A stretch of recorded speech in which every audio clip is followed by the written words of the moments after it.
We're here at Mobile World Congress 2018. We're outside the stand of Tata Communications Transformation Services.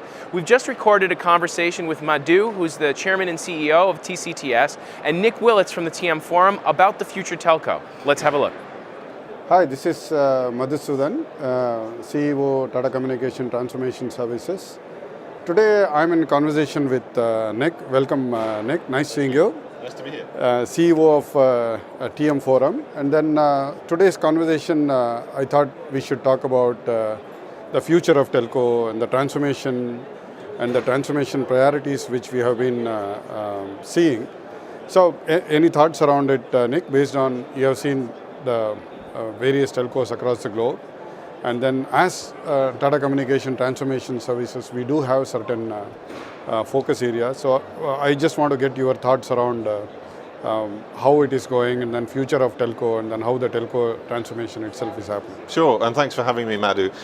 The challenge, I think, with transformation today is the enormity of change that's needed. And I think what's become clear to operators around the world in the last 18 months is it's about more than a technology or customer-centric transformation. We're talking about a digital business transformation.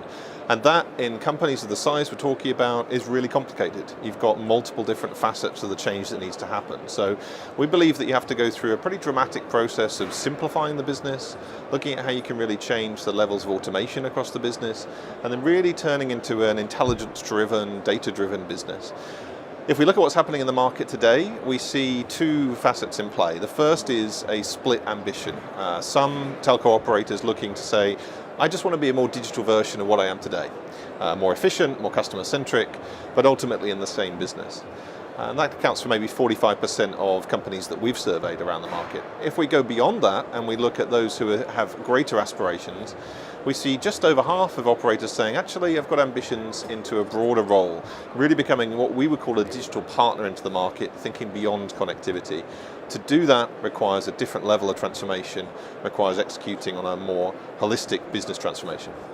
Great, it's wonderful. Actually, as you know, Nick, when we were having a chat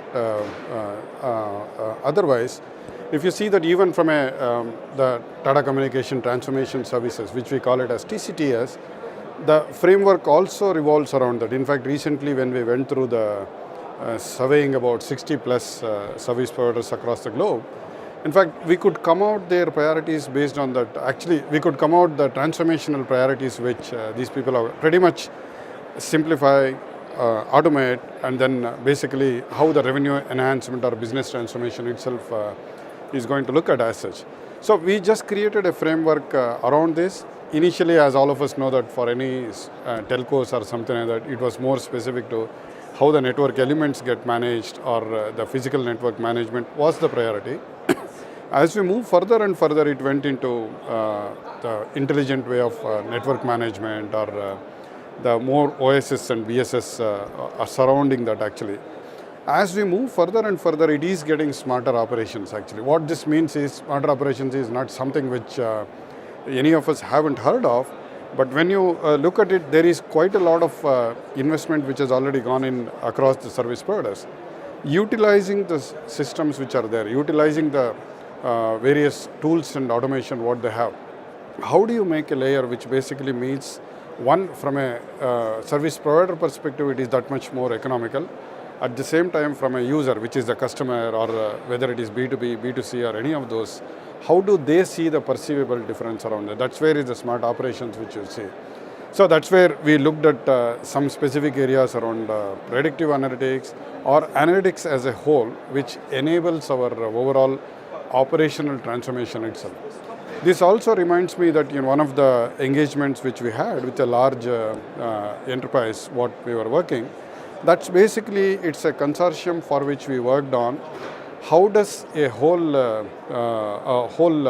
the software-defined network which they have been transitioned, how does the operational setup itself would get transitioned into? Have you come across the areas around which where the service provider or a consortium where they have transitioned from a technology perspective, the software defined, At the same time, the operational transformation. Any thoughts around it? I think we're starting to see people attempting that change. I think the challenge of it is how to go beyond just procuring a new technology solution or just investing in a new way of working in terms of the underlying business that you're trying to run. And the challenge within that is you're trying to execute this very complex transformation at once. So if we look at the capabilities around, say, software-defined networking and network function virtualization, it has yet to deliver on some of the early promises. I think we're at the similar risk around 5G, for example, where there's a lot of hype and excitement around 5G, but when you look at the underlying business model, it requires a more fundamental change. So I think where we see frameworks coming into play that allow you to coordinate that change and marry the technology changes and the people and organizational changes together into a transformation, it becomes much more powerful. So we certainly see that there's a need to think beyond the technology, and I think in an industry that has invested heavily in technology, we've been a technology industry, making this switch to being a software-driven business and the associated changes in how we operate, learning from digital native businesses that we admire around the world, and then finding a version of that that fits telco and that is an acceptable path for us as an industry is the biggest challenge we're facing right now. The thing that we believe is that you have to get on with this change immediately. This is not a case of waiting for something to change or waiting for there to be a perfect solution. It's not a case of just buying a new bit of technology. You've got to start changing the business today, changing the way that you think, innovate, the way you deliver solutions, and really getting into a continuous improvement cycle based around what we would call micro revolutions rather than big bang approaches we've seen in the past. Excellent. It's very interesting that you mentioned, I think you mentioned quite a lot of things, especially around 5G, around the basic core network transformation, and hence leading into the overall business transformation itself actually. That's where at least I take pride in saying that we as TCTS, we have evolved from a a telco operational mindset into a transformational mindset, which is where I call myself as a company which transforms both at a technology level as well as at a business process level. You can go as deep as possible in one particular process. At the same time, you can stitch the horizontal processes which could be looked at actually. It's very nice, especially 5G is the one which is the thing of the discussion, which yesterday when I was in the keynote, one of the comments which one of the two of the key priorities which they identified was one around AI, number two around 5G. Yes, 5G is very, everybody talks about it, there is quite a lot of hype around it. At the same time, the readiness which is required for the network which is already there to receive that 5G capability itself is the one which is a big transformation one is looking at, which is where I would think we will be in a position to play a huge engagement asset. I think we're at a very interesting moment where historically, as an industry, we've waited for a new technology to be developed. We've always had a clear vision of the next generation of radio technology, and that's ushered in other changes and so on. Now we're at this crossroads where we have to understand, but also think about the business model. We think about how we're going to monetize that technology. And I think we're starting to see an understanding in the market that the change has to happen at a much deeper level. We have too much complexity in our businesses today to radically simplify them. We have to not only adopt technologies like AI as a new technology, but understand it allows us to move to a completely zero-touch environment for how we actually operate our businesses. And we have to think about everything from architecture through to enterprise architecture in a very different way. And that's core to what a lot of the work that the TM Forum is doing in trying to actually really drive and accelerate change, working with companies like TCTS around our digital maturity model to help companies navigate that change, and really trying to bring the industry together at a time when we need to collaborate more than ever before.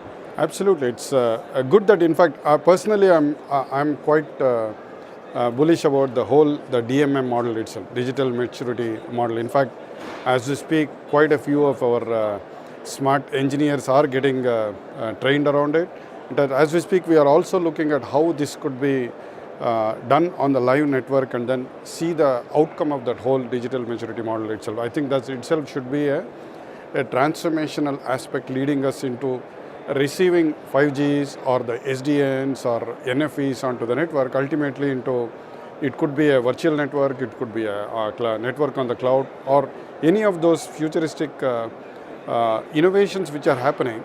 it is, I would say it is a stepping stone for us to get into that next level itself as such actually. I think it's about unlocking the capability. I think, the technology is now there. That's the great news, that the technology, be it moving to cloud native, API driven, microservice-based approaches, these technologies are all very well understood in the hyperscale internet company world, and we can learn from and leverage that experience. We're developing as an industry an ability to develop new technology very quickly. What we now have to face head on, which is why I think it's good that you're looking beyond just the technology layer and getting into the business process, is how do we actually change the way we think as companies, how we innovate, how we work together, and how we actually drive new products and services into the market.